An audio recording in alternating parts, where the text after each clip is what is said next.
أعوذ بالله من الشيطان الرجيم بسم الله الرحمن الرحيم الحمد لله رب العالمين والصلاة والسلام على أشرف الأنبياء والمرسلين وعلى آله وصحبه أجمعين أما بعد السلام عليكم ورحمة الله وبركاته نويت تعلم التعليم تذكر وتذكر وتنفع وانتفاع وإفادة الاستفادة وحيث ولا تمسكي بكتاب الله وسنة رسول الله صلى الله عليه وسلم ودعاء إلى الهدى ولذة الخير بابتغاء وجه الله wa mardati wa kurbihi wa sawabi insyaallah la haula wala quwata illa billahil azim. Alhamdulillah, apa khabar semua? Pada pagi ini kita akan dengarkan rakaman kelas ini pertumbuhan dan pergerakan agama di dunia. Yang sepatutnya pada minggu hadapan tapi kita buat minggu ini kerana saya ada convocation pada Smart Hafiz dan insyaallah taala pembentangan akan disambung pada minggu hadapan dan 4 kumpulan lagi pada hari Khamis minggu hadapan. Untuk itu hari ini saya akan membawa perkembangan agama di dunia ini. Bila perkembangan agama di dunia ini dia merujuk kepada perkara-perkara yang kita kena faham. Sebenarnya anda semua dah bentang dah. Dia macam kita buat kesimpulan dan cabaran-cabaran semasa yang berlaku pada hari ini. Agama-agama yang wujud di dalam negara di dunia ini. Baik, hanya untuk makluman dan cabaran-cabaran agama, cabaran-cabaran beragama, bukan saja agama Islam, tapi agama-agama yang lain juga cabaran-cabaran mereka hadapi. Dengan perkembangan-perkembangan yang ada pada hari ini yang menyebabkan berlakunya perubahan dari masa ke semasa. Baik, saya harap anda telah pun bersedia, telah pun membuat kehadiran dan mendengar. Pastikan anda dengar kerana di ujung ni ada soalan, anda kena jawab soalan tersebut dengan memberi komen di Facebook komen bawah tu. Siapa tak komen, tak berjawab, tak beri komen apa yang saya tanya tu, kita anggap dia tak datang lah dalam kelas ni. Tolong beri komen, komen sebagai bukti. Walaupun kena terlambat komen malam dan sebagainya. Sebentar ya.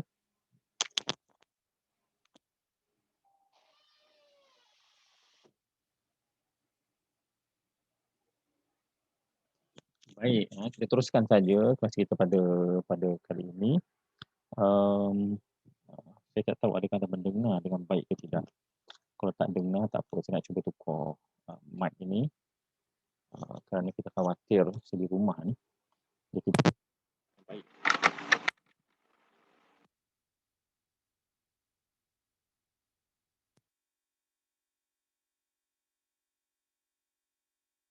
Secara keseluruhannya, peratusan agama yang ada di dunia ini, okey. Pertama ialah Muslim ada 21% penduduk dunia ini, lebih kurang 7 bilion orang. 21.1 adalah Muslim, 33.32% Kristian, 14.09% adalah non-religion, dia tidak ada agama langsung, atheist. Kemudian 13.26 Hindus, kemudian Buddhis 5.48 dan 12.48% lagi bagi pada agama-agama lain seperti Shinto, Jaina, Zoroaster dan agama-agama yang lain. Inilah kita nak tahu. Maknanya dari seluruh penduduk dunia ini hanya 14% yang tak percaya pada agama. Tak percaya pada agama ni tak percaya pada Tuhan lah. Walaupun Tuhan yang salah ke yang betul ke, dia tak percaya Tuhan langsung. Dan kita tengok pula dekat sini, maknanya lebih 50% penduduk dunia ini adalah daripada agama Samawi. Kalau tengok Kristian campur Muslim campur Yahudi yang masuk another religion itu adalah sebenarnya agama Samawi. Yang lain itu adalah agama yang bukan Samawi atau agama ciptaan manusia atau agama datuk nenek moyang atau agama falsafah. Dan sebahagian 14% lagi adalah tidak ada agama langsung. Okey. Kalau kita lihat daripada lebih perincian lagi, kalau Islam itu dia ada Sunni, ada Syiah kita tengok. Kalau orang Islam Sunni merupakan yang paling ramai sekali di dunia. 1.5 bilion umat Islam di dunia ini adalah Sunni. Umat seluruh dunia ini 1.5 bilion adalah Sunni. Di sini maknanya Sunnah wal Jamaah. Hindu pula ialah ada 1.1 bilion. Kalau tahu Roman Katolik 1.1 bilion itu Roman Katolik. Dia kata Kristian banyak jenis. Kristian Roman Katolik 1.1. Kristen Protestan 600 juta. Buddhis Mahayana 329 juta. Kemudian Kristian Eastern Orthodox, iaitu 269 juta. Islam Syiah 211 juta. Buddhis Theravada, tadi ada Buddhis Mahayana, Buddhis ada dua kan? Mahayana dan Theravada ini ada 183 juta. Shinto 120 juta. Kristen Anglican 74 juta. Sikh, agama Sikh, agama Sikh ini 27 juta. Taoism 10 juta. Judaism Orthodox, maknanya di sini adalah orang Yahudi lah. Orang Yahudi Ortodok, itu ada 69.6.9 juta. Kemudian Konfusius dan Bahai. Ini adalah tahun 2019 punya 2019 punya kiraan. Ini pula gambar peta dunia yang menggambarkan tentang kedudukan agama-agama yang dominan lah. Kalau Kristian purple, kalau Islam hijau, kemudian ada agama yang tengok tempat-tempat yang tak ada agama ni kita kawasan mana? Ada warna kelabu tu tempat yang memang tak ada orang, tengah-tengah Australia, kemudian di Mongolia Utara. Ini kawasan-kawasan yang jauh lah. Okey, kita tengok itu kawasannya. Ini kedudukan manusia yang ada. Okey. Kemudian kita klasifikasikan agama-agama ni kepada agama-agama Abrahamic contohnya. Abrahamic, Bahai, Kristian, Islam, Yahudi mengaku bahawa dia ada kena-mengena dengan Ibrahim. Tapi yang paling sebenarnya kita lah dan Nasrani serta Yahudi. Kemudian agama yang berasal daripada India, di sana ada agama-agama Jainism, Sikhism, Hinduism, Buddhism, Ayyazi. Daripada Iran, Zoroastos ataupun Majusi, itu nama Yarsan, Yazidi. Ini semua adalah agama-agama yang datang daripada Iran. Kalau daripada Asia Timur, daripada agama orang Cina, Confucius, orang Taoism, Shinto. Kemudian ada agama-agama moden, ciptaan baru. Ini agama-agama baru lah ni. Yang berdasarkan tok guru masing-masing. Ini semua adalah perkara-perkara perkembangan agama ni. Bila ada masalah dicipta agama baru, bila ada masalah dicipta negara baru, agama baru. Tapi dalam konteks hari ini saya nak tengok kalau gambar yang atas sekali tu adalah perkembangan agama. Perkembangan agama. Okey, yang atas tu ialah agama animisma. Agama animisma ialah agama primitif, dikatakan sebagai agama yang terawal di dunia. Tapi sebenarnya kalau kita tengok yang warna hijau, agama ajaran tauhid, agama ajaran tauhid itu sebenarnya lebih awal. Namanya macam-macam. Tapi dia agama tauhid, dan dia adalah agama yang paling awal sekali. Kita dalam gambar ini, dan anak-anak tuan-tuan boleh tengok agama Yahudi, Majusi, agama Kristian, ini semua di dalam agama tauhid. Kemudian ada berlaku penyelewengan dalam diri mereka sendiri. Agama animisma inilah munculnya Confucius, Taoism, Shinto, Buddha, Jaina, Sikh dan juga Veda. Semua adalah carta pertumbuhan, perkembangan agama dan kedudukan agama Islam. So, suka tak suka, nak ke tak nak, agama Islam adalah agama yang agama tauhid, kita panggil agama tauhid. Walaupun namanya nanti Yahudi, namanya Kristian, Islam adalah agama tauhid. So agama tauhid ni agama yang mentauhidkan Allah SWT. Ada di dalam agama-agama tauhid itu agama-agama yang telah menyelewengkan, seperti agama Kristian, agama Majusi yang telah diselewengkan dan akhirnya mereka menjadi sesat. Begitu juga agama Yahudi. Agama Yahudi dia tidak ada masalah akidah, yang problem dia ialah akhlak. Tapi yang selain daripada tadi tu, ada agama animisma ini semuanya adalah agama-agama yang Tuhannya salah, dia tak berjumpa dengan Allah Subhanahu Taala.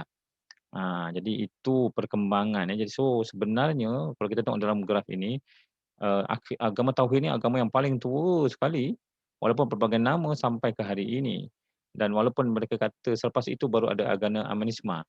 Maknanya apabila berlakunya pemindahan manusia sebenarnya Nabi Adam, dia bertebaran ke seluruh dunia ini dengan cucu-cucu dia, maka akhirnya mereka jauh dengan agama daripada tauhid, dan akhirnya mereka mencipta agama ciptaan berdasarkan perasaan mereka saja, itu animisma. Dan maka muncullah agama-agama seterusnya. Kita tengok sebelum Masihi, bawah itu, dan selepas Masihi. Maknanya Islam itu, tauhid itu telah lebih awal. Kita kena clear dalam pemikiran kita. Kalau orang kata Hindu yang paling tua, Buddha, no, yang paling tua adalah, bukan paling tua, yang memang permulaan agama di dunia Nabi Adam diturunkan ialah agama tauhid. Mentauhidkan Allah Subhanahu Wa Taala. Namun pada hari ini, apakah cabaran-cabaran utama agama di dunia pada hari ini? Apakah cabaran-cabaran utama agama yang ada di dunia ini? Okey, cabaran-cabaran utama. Baik. Apabila kita tahu perkembangan-perkembangan tadi tu, bila kita tahu perkembangan tadi tu, maka, isu-isu contohnya isu pemakaian tudung, Islam sebagai pengganas aurat untuk cabaran orang Islam pada hari ini. Maksud pakai tudung ialah ramai kalau orang Islam mengaku Islam tapi dia tidak mengamalkan isi kandung Al-Quran, tak pakai tudung. Kalau pakai dia tak faham, pengganas aurat, pakai seluar pendek. Tapi kalau kita tengok pelakon-pelakon kita dan sebagainya, maknanya dia menzahirkan Islam yang ada masalah identiti contohnya.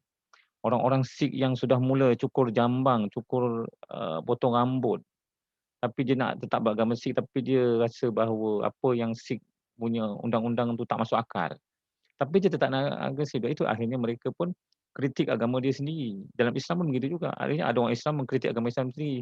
Sebab mereka terpengaruh dengan apa? Ini kita akan tengok. Begitu juga isu tukar agama dalam budaya orang Cina. Orang Cina dia nak glamour, dia jadi orang Kristian, letak Alex dan sebagainya. Tetapi sebenarnya dia masih mengekalkan amalan-amalan Cina dia. Agama-agama datuk nenek moyang dia walaupun dia dah tukar agama tapi dia tak pergi gereja sebab dia lebih kepada nak nama. Ni kalau ada letak Alex Chio ke apa dah, jadi dia rasa macam dia moden lah.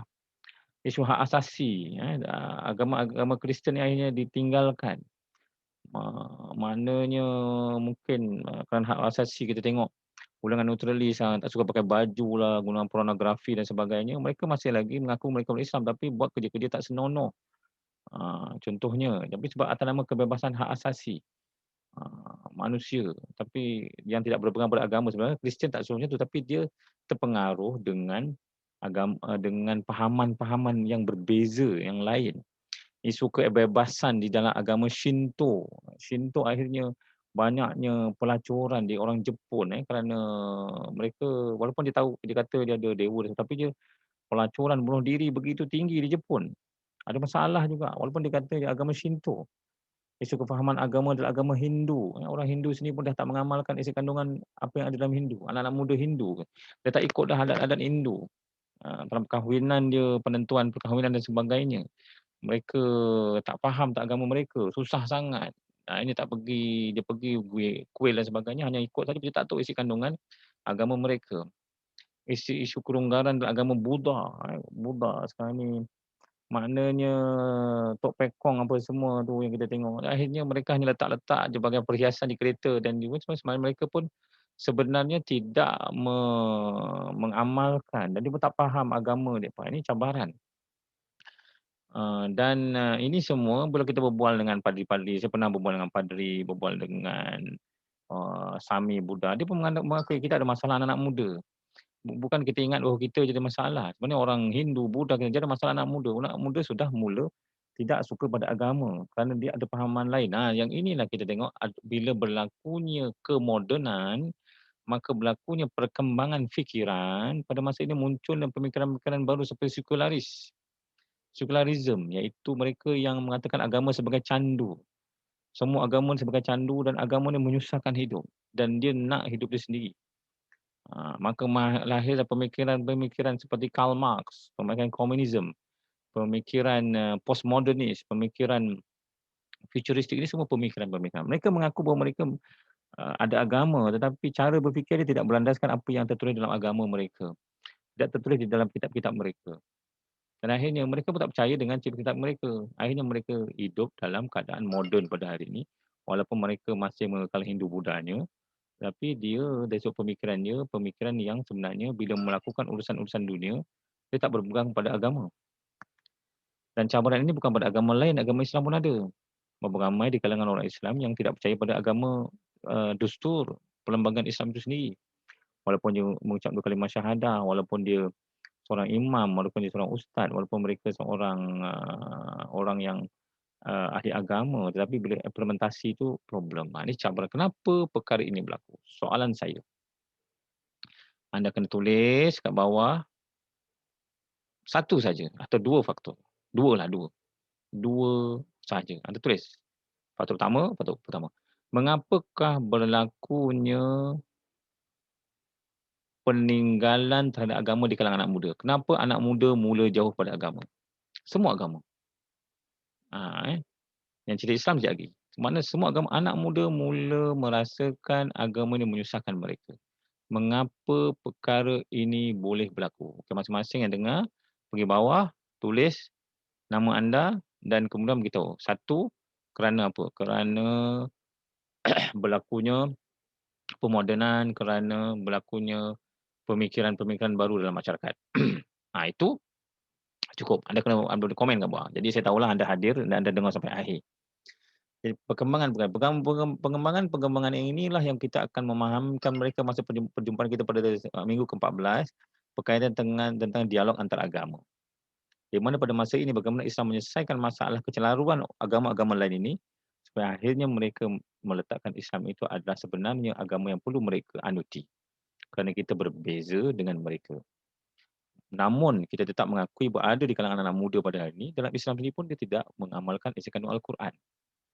Tak mengenai isi kandungan Islam itu sendiri. Walaupun dia mungkin seorang ustaz, mungkin mereka seorang. Jadi apakah esensi, apakah nilai-nilai sebenarnya yang dibawa oleh agama? Nilai mula-mula kita nilai sejagat. Sepastinya ialah semua agama membawa nilai iaitu nak hidup aman, damai, harmoni di dunia. Nilai yang dibawa. Benar dibawa nilai yang baik, tapi yang benar hanya Islam. Mungkin agama lain buat kebaikan tak ada masalah. Tetapi yang benar artinya kebaikan yang akan sampai kepada Allah SWT. Kerana dia ada kalimah syahadah. Agama-agama lain, dia mendatangkan kebaikan tak ada masalah. Tapi oleh kerana dia tidak ada kalimah syahadah, hidup harmoni tetapi hanya setakat manusia saja. Hanya setakat di dunia. Hidup dunia ni harmoni, aman, makmur. Ya, dia mengikut agama dia tapi terhenti pada dunia saja kerana dia tidak sampai kepada akhirat kerana mereka tidak mengucap kalimah syahadah. Jadi semua agama direntas ada cabaran, ada masalah kerana manusia itu dinamik. Manusia sentiasa berubah. Kerana manusia sentiasa berubah. Bila manusia berubah dan agama pula tidak memberikan keluasan, keanjalan, itu akhirnya macam Sikh contoh tak boleh putih rambut. Ini budak-budak muda pun lantaklah. Kan dia bercukur rambut dia dan sebagainya. Jadi macam mana kita nak supaya macam mana anak muda pada hari ini kembali pada agama dalam konteks agar mereka memahami hidup mereka perlu pada agama. Sebab pendidikan pada hari ini, satu dunia, pendidikan sekular yang ada di seluruh dunia ini, memang dia melepaskan nilai agama. Sama ada agama apa pun di dunia ini, dia melepaskan nilai agama. Yang ada ialah nilai-nilai kebendaan dan keduniaan. So, isu-isu Sinto ke, Kristian ke, Jaina ke pun dia tak masuk. Dan akhirnya orang merasakan agama ni memang menyusahkan. Dan inilah yang berlaku pada hari ini. Jadi perkembangan tadi tu, dibawa kepada perkembangan moden pada hari ini, akan beri cabaran-cabaran kita yang luar biasa. Jadi ini jadi untuk itu saya ingin menyatakan bahawa dalam konteks agama-agama tadi mesti sumbernya tauhid yang membawa kepada fitrah manusia. Kalau agama yang dibimbing dari bukan sumber tauhid, yang tadi sumber tauhid seperti Shinto, Hindu, Buddha, Sikh, dia bukan dibawa dari sumber tauhid, maka dia akan mudah ditinggalkan, orang akan nyatakan susah dan orang akan meninggalkan agama tersebut kerana dia adalah ciptaan manusia. Sumbernya bukan daripada tauhid. Tapi kalau sumbernya adalah daripada tauhid, iaitu agama Allah Subhanahu Wa Taala, tauhid, dia mengenal Tuhan, maka dia akan menjadi hamba dan bila dia hamba dia akan taat kepada Tuhan dia. Lepas tu kena betulkan tauhid dulu. Dan ada juga golongan-golongan yang asalnya agama tauhid tapi rosak kerana apa? Adanya berlakunya kerosakan dalam diri mereka. Kemudian saya ingin simpulkan dalam bahawa pada masa ini semua agama diperkenalkan sebagai berorganisasi dan berinstitusi dan juga digolongkan sebagai agama-agama dunia. Seperti yang tertera dalam carta yang sebelum ini. Jadi semua yang ada itu adalah agama-agama dunia. Jadi saya ingat, so saya mohon semua memberikan penjelasan bahawa anda kena jawab bahawa kenapa boleh jadi anak muda macam ni. Kenapa anak muda mula tidak percaya pada agama atau meninggalkan agama. Tak kira agama apa. So anda bagi dua sebab. Dua sebab. Jadi itu di antara kelas kita pada hari ini yang tuan-tuan boleh jawab dan bersedialah untuk minggu hadapan Saya harap ada kekuatan dan semuanya akan diberikan dengan penuh kebahagiaan. Wallahu a'lam, moga ada kekuatan keselamatan. Jadi kita tangguhkan dulu dengan bacaan tasbih kafaratul as. Subhanakallahumma wa bihamdika asyhadu an la ilaha illa anta wa astaghfiruka wa atubu ilaik. Subhanakallahumma wa bihamdika asyhadu an la ilaha illa anta wa astaghfiruka wa atubu ilaik. Bismillahirrahmanirrahim. Wal 'asri innal insana lafi khusr illa alladziina aamanu wa 'amilus shalihaati wa tawassaw bil haqqi wa tawassaw bis sabr. So jangan lupa tuan-tuan, sila jawab soalan tu di bawah. Assalamualaikum warahmatullahi wabarakatuh.